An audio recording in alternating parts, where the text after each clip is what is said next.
You know, we all know Netflix. It's just part of our lives now. But its origin story? It's one of the wildest, most chaotic startup stories you'll ever hear. This wasn't some perfect idea that worked from day one. Oh no, it was a journey filled with doubt, failure, and a whole lot of people saying, that will never work. According to co-founder Mark Randolph, this is pretty much all he heard for every single idea he pitched. And that's really the heart of the story, isn't it? How do you go about building something that's going to change the world when almost everyone, including some of your closest partners, is absolutely convinced you're going to fail? So let's set the scene. It's 1997. The two guys who would eventually start Netflix, Mark Randolph and Reed Hastings, are carpooling to a job they both know they're about to lose. And every single drive is this intense brainstorming session where almost every single idea gets shot down. You can actually understand their entire dynamic just by looking at how they drove. Randolph, he was the impulsive, idea guy, constantly changing lanes, always looking for a shortcut. Hastings, on the other hand, was the analytical, methodical one. Calm, strategic, probably drove the exact speed limit. And this wasn't just on the road, it was how they approached business. One was this fountain of ideas, and the other was the super rigorous filter. Now, a key part of the Netflix legend, and you've probably heard this, is that the idea just came to them in a flash during a traffic jam. Well, Randolph calls that the epiphany myth. He says you've got to distrust that whole idea. Great ideas, he argues, they don't strike like lightning. They kind of reveal themselves slowly, through tons of trial and error, and a whole lot of bad ideas. The Netflix concept wasn't a moment of genius. It was just the last idea standing after a brutal process of elimination. So they finally land on this idea of mailing DVDs. But before they could even think about building a website or raising money, they had to answer one super simple, super critical question.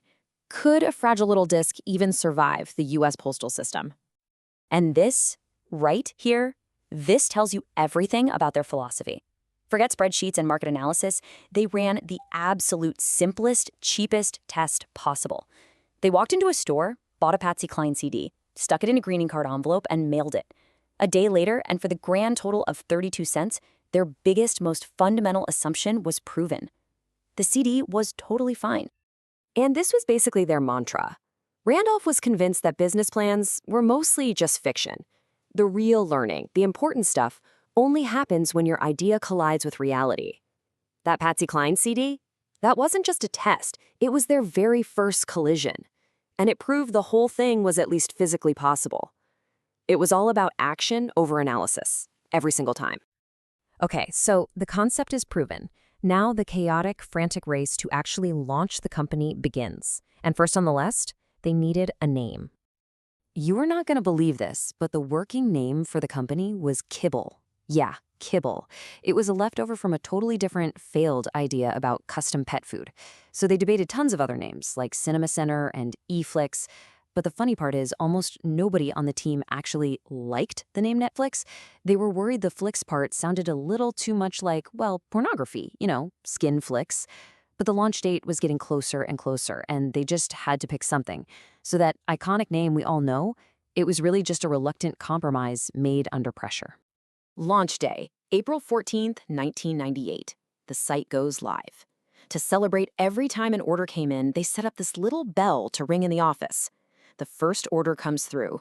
Ding! Then a few more. Ding! Ding! The team is going wild. They're ecstatic. And then, total silence. The entire website just completely crashes under the load. Their big moment of triumph immediately turned into a frantic all-hands-on-deck crisis. Okay, let's fast forward a bit to the year 2000. Netflix is growing, sure, but it is hemorrhaging cash. I mean, they're desperate for a lifeline. So they turn to the one company that completely dominated the industry, Blockbuster.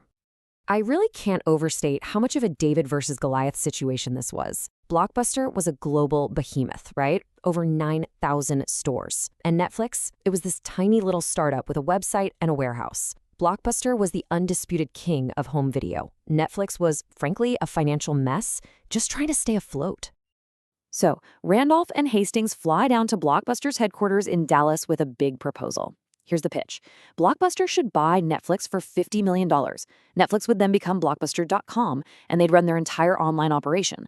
To them, it seemed like a total win-win. And this This is the absolutely brutal, story-defining moment. As Reed Hastings is laying out the offer, Mark Randolph looks across the massive conference table at Blockbuster's CEO, John Antico, and he sees this tiny, involuntary smirk. Randolph writes that Antico was literally struggling not to laugh. In that one instant, they knew. The deal was dead. They were, for all intents and purposes, laughed out of the room.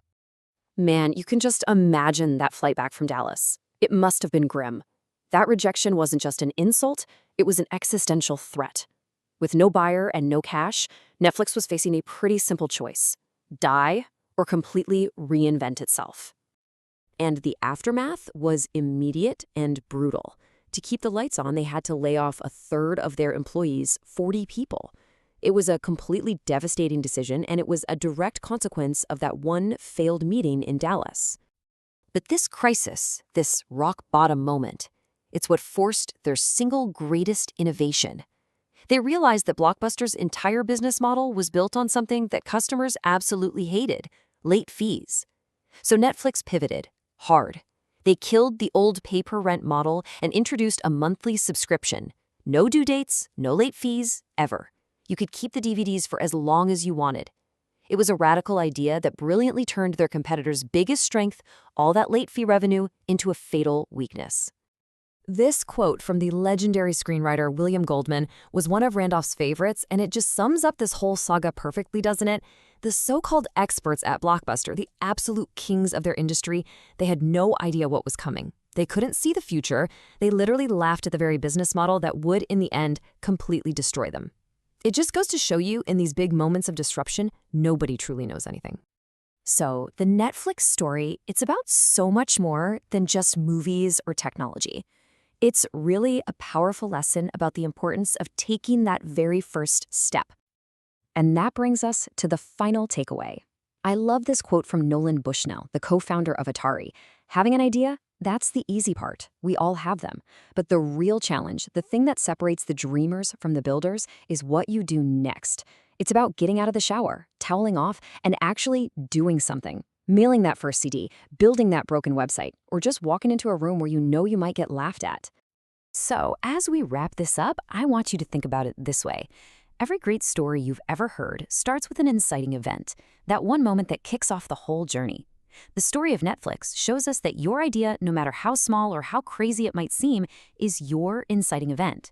So the only real question left is the one right there on the screen. What are you going to do about it?